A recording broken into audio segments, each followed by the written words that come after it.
gas, you know a nigga lit. Got a Creole vibe, hella thick. Rockstar bands, we on that gang shit. Niggas pull up, yeah, we got the stick. Smoking all the gas, you know a nigga lit. Got a Creole vibe, hella thick. Rockstar bands, we on that gang shit. Niggas pull up, yeah, we got the stick. Want me a bitch like Cardi, bad bitch, she a Barbie. Give me top, wake me up, slap me up in the morning. What's good, everybody? I'm Brandon. Told y'all I got y'all. You already know, man. Ups and downs, WWE Payback 2020. I don't want to make this intro extremely long. Just know I am hyped for this. I'm trying to see what's going to happen. Bro, I'm ready to go. This is an extremely long video, so you guys already know. I'm going to talk while the homie Simon is talking. You know I talk a lot. I got to give my 2 cents. I'm ready to see what happened with everybody. Let's hop on into this. Shout out to War Culture. Shout out to my boy Simon. I take all these people now saying I love Roman Reigns just because he's turned heel, pretending they were fans since the beginning. And you know, right? Niggas hated Roman Reigns. But I will tell you this: if you had told me that a pay-per-view that was going to happen 1 week after a pay-per-view was actually going to fill up my happy glands and make me feel all gleeful and peaches and cream, I wouldn't have believed you. We did have SummerSlam, a week went by, and now we have WWE Payback. A small spoiler, I thought it was really good. I mean, it was quick, it didn't outstay its welcome, it had a cool finish, it had talking points. So let's take the finger of power, the thing that does all the pointing, and let's up those downs for WWE Payback. This big, buff, bald head mother... Nah, I love Simon, bro. Simon's the homie. These Roman Reigns fans, I mean, they are unbelievable. But look, on the kickoff show, we did have the Iconics versus Ruby Riott and Liv Morgan, which, yes, came out of absolutely nowhere. Now, I did appreciate the fact that the WWE tried to tie a little bit of story in here. But the real issue is that they haven't done a great job of that narrative on Raw. So it gets to a pay-per-view, and again, the match gets announced on social media about 8 minutes before the thing. It's quite hard to invest in. Also, we're not calling them the Riot Squad anymore. They're now called, like, Forever Riot or something? I have no idea. Go Roman. So, yeah, there was a bit of a thing they were trying to tell Liv Morgan, oh, Ruby Riott pushed you, you should fall out again. And Liv thought about doing this. It looked like she was going to walk to the back, but she didn't. Somehow, Riott and Liv got together, and they won the match using both of their moves at pretty much the same time. I mean, again, the effort here was good, and if we had done a better build, it probably would have been quite enjoyable. You've got to be honest with it, the down. Also, I'm just biased towards the pre-show because WWE has ruined my brain. It was Apollo Crews versus Bobby Lashley to start WWE Payback off properly, and straight away MVP or UMVUP did the best promo ever because he said, as you know, the Hurt Business is in the business of hurt.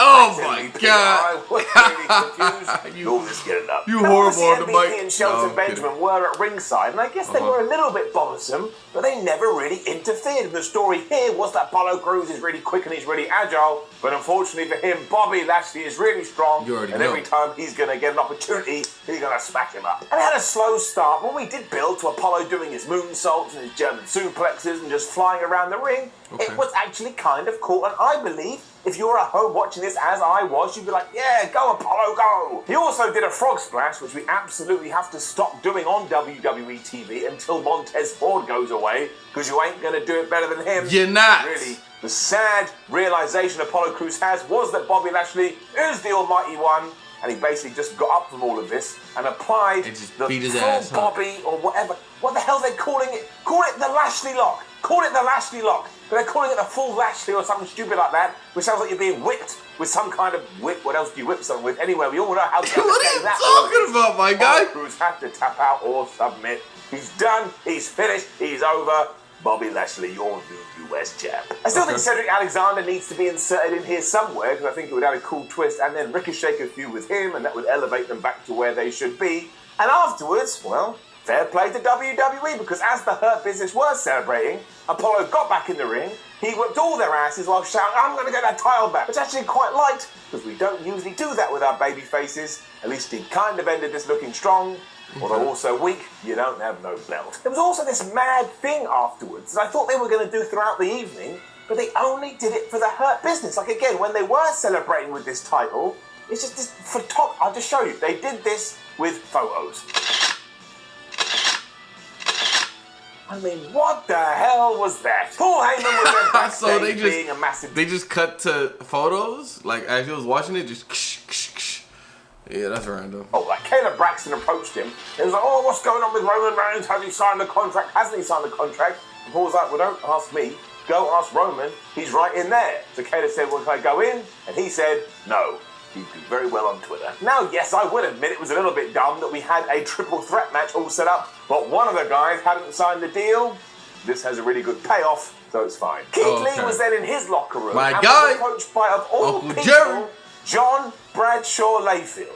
I mean, who in the hell saw that coming? He also said to Keith, look, if you win tonight, it will be great, but if you lose, it will also be great. So I was like, oh, great, thanks, John. Okay. Thanks for coming. But I also did something stupid here, because JBL was like, oh, man, do you want to buy into this, like, special financial project I've got? It's only going to cost you $1 million. Keith Lee was like, I don't have $1 million. Don't tell me that with my stars. Let me pretend they're rich and living on yachts and flying off to the moon. Big E versus Sheamus followed, and I didn't know we've been doing a little bit with them on SmackDown, but I kind of feel like the build here was a little bit weak, especially because Big E, as we now know, is going to be the next top main eventer. At least that's what I've decided. Wait, what? That's what I want, because as you know, I am on the Big E boat. And why do I say that? Well, it's simple, because after Sheamus had worked over his knee a little bit, when he was back on 2 feet and in control, he started to dance. This all ties into everything he's been saying on Talking Smack recently, because he hears the criticism, oh, well, if Big E's going after the Universal title, he should be 100% serious. And Big E is like, no, I shouldn't. I should be serious when I'm serious. And when I want to have a bit of fun, I should have a bit of fun, which is exactly what he did here. And if you haven't seen him on Talking Smack over the weekend, what the hell are you doing? Go and watch Big E on Talking Smack. Yeah, I'm okay. When you're done here. Ending came when Sheamus went for the bro kick, but Big E turned it into a powerbomb and then hit the big ending. And again, like I've already said, as long as Big E wins at the moment, that's okay. We need to start doubling down on this project. I want everybody to see that he is a worthy Universal title contender, especially given what just happened. Big E is good. This gets a very easy up.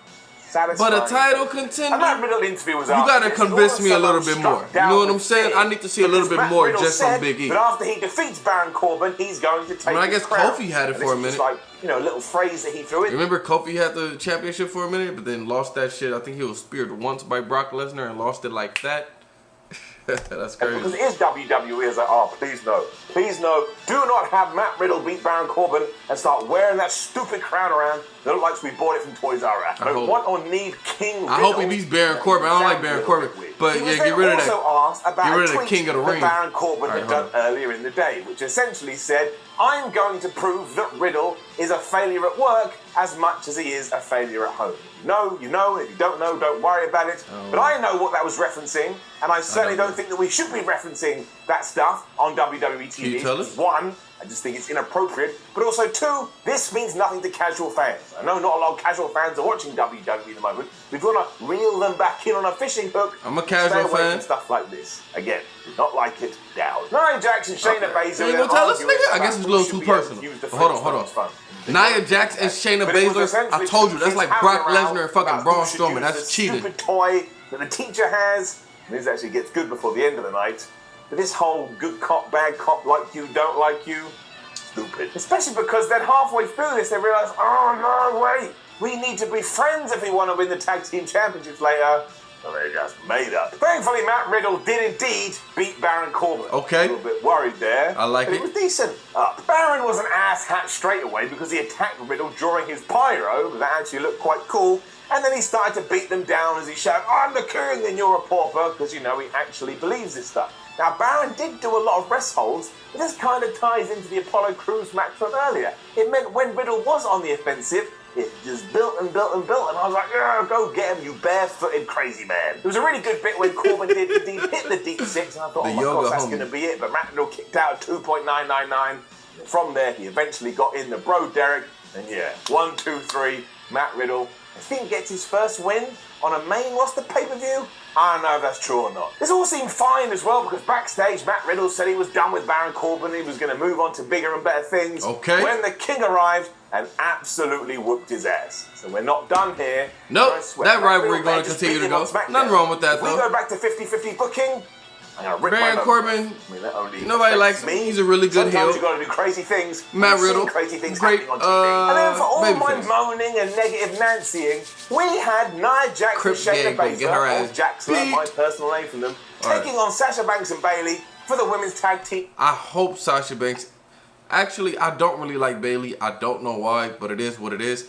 Sasha Banks, I want her to beat their ass, but that'll be cheating. There's no way they can beat them. It doesn't make sense. I thought it was great. I really enjoyed it. But let's I had see. a wonderful time by being on a roller coaster. I like roller coasters, but you take my point up. But I Obviously, would the whole want point is that Sasha this Banks new and team Bayley can't to get win. on, whereas Bayley and Sasha Banks are the best of friends. So they kept tagging each other in or refusing to tag the other person. And Nia especially was at fault for this because she had hurt her knee and she was like, my knee. But she wouldn't tag in Shayna, but she thought she was better.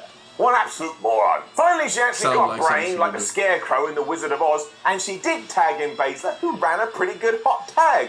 The reason I say that is because you don't associate Shayna Baszler with running hot tags, but I thought don't it know was what that alright. means, but okay. And then we got to the finish, and it was so smart, I feel like the only way we can do it justice is by reciting a poem. As Shayna was winning like a boat in the dock, she got Bayley in a clutch and Sasha in a lock.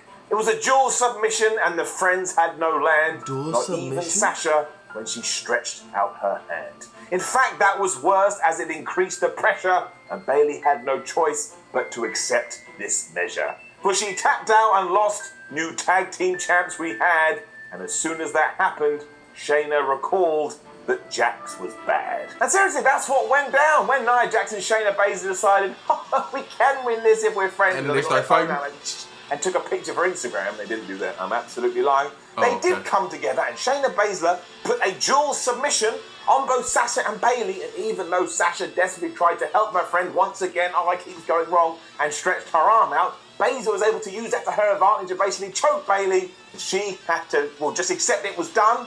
And you got brand new tag team champions. Now, I still don't really like Jaxler, especially because afterwards, Nia was celebrating like a goof, and I was like, what's happened to you? Why do you keep changing personalities? And Shayna felt a little bit awkward here. But in terms of tying this into the story between Banks and Bayley, I thought it was phenomenal. I really did. And I'm actually starting to feel sympathy for Sasha Banks, who's doing her best and it always goes wrong. So that heel-face dynamic is already coming in, and for weeks I've been going, I don't know. Do I want to be good guy, bad guy? I see what you're saying. You can't get mad at this stuff. It's really well thought out. Yeah. What we're going to do with Shayna Baszler and Nia Jax, I have no idea. We'll find out in around about 12 hours. And then see, I don't want to be that guy, but I'm going to be that guy. Turn on the switch. What did I tell you? Everyone was I'm excited to melting see down what's about going to happen with Keith Lee Shannon after Baszler and Raw a Nia few Jax days ago. and Sasha I was Banks and like, Bayley let's too. just see what I'm not happens gonna at lie, the pay-per-view, but because I had a sneaky feeling in my tum-tum. What the fuck is you Keith Lee wearing, was my going to guy? win. We got to Payback. We got Keith Lee versus Randy Orton. And if you can believe it, you probably think I'm lying. I promise you that I'm not. Keith Lee defeated the Viper, the 13-14, whatever the hell he is, time world champion, clean in the middle of a WWE ring. I thought this absolutely rocked too. I mean, at one point, Lee hit Orton so hard he went flying out of the ring, and that was the whole point of all of this. Keith Lee is a really big, strong guy who's also exceedingly agile. And I know if you've been following the man's career for a long time, he can be more agile than this. But again, let's give it time. Maybe in a year, he'll be flying so high up in the arena, you don't even see him anymore. It seemed bad when Keith was getting back into the ring and Orton hit him with that draping DDT. But when he went for the RKO, Keith stopped him. He thrusted him up in the air. He hit a spirit bomb that looked like it killed Randy. And like I say, pinned him 1, 2, 3. And I had some kind of, fit on my sofa. That means Keith Lee about to be a beast. If he beat Randy Kevin Owens Orton came like in and that, beat John Cena, I couldn't believe it. And straight away I'm like, well, Keith Lee, he's a main eventer. Give him the title. He is the best. So I tuned in to see something off that I top, thought was going they to make making me him a happy. beast. I saw I it, like it. and I walked away feeling happy. And that happy feeling means I will tune in again.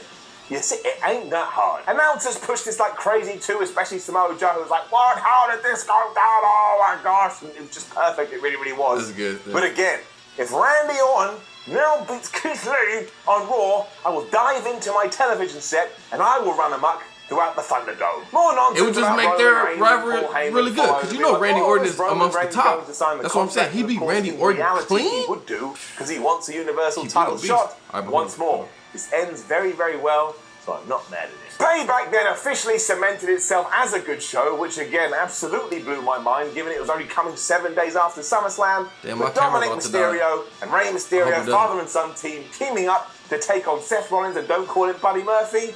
Just a barrel of joy.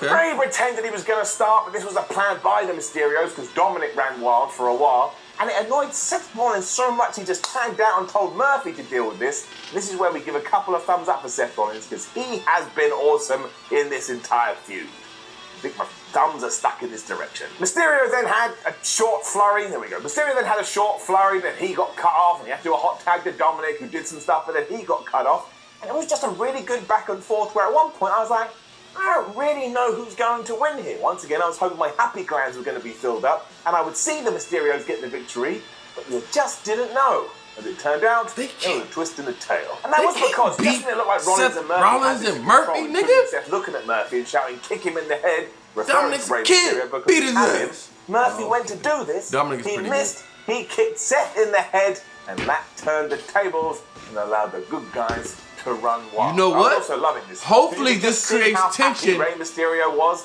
being there between Murphy and Seth Rollins, so Murphy can stop being a sidekick. He still You know what I'm saying? Vince McMahon is older than 75 just because most of wrestling is a work. I'm like, Dad, that's just ludicrous. Well, maybe it is true. But essentially what we did to justify the ending is that it was all one-eyed Rey who basically done the work. He had used his experience and all of his skills to ensure that they were on top. And then he got his son in to finish everything off, who did indeed hit a 619. He hit the frog splash, again, Montez Ford, but whatever. And he actually pinned Bloody Murphy there for the 1, 2, 3. And I'll tell you, for only his second match, Dominic Mysterio's pretty good. It just runs in those G's. They have one eye, and they're great wrestlers. So if you're all mad right now saying, oh, I can't believe that Dominic got a win in his second match. Well, he did, but he also didn't because, again, it was Rey that did the work.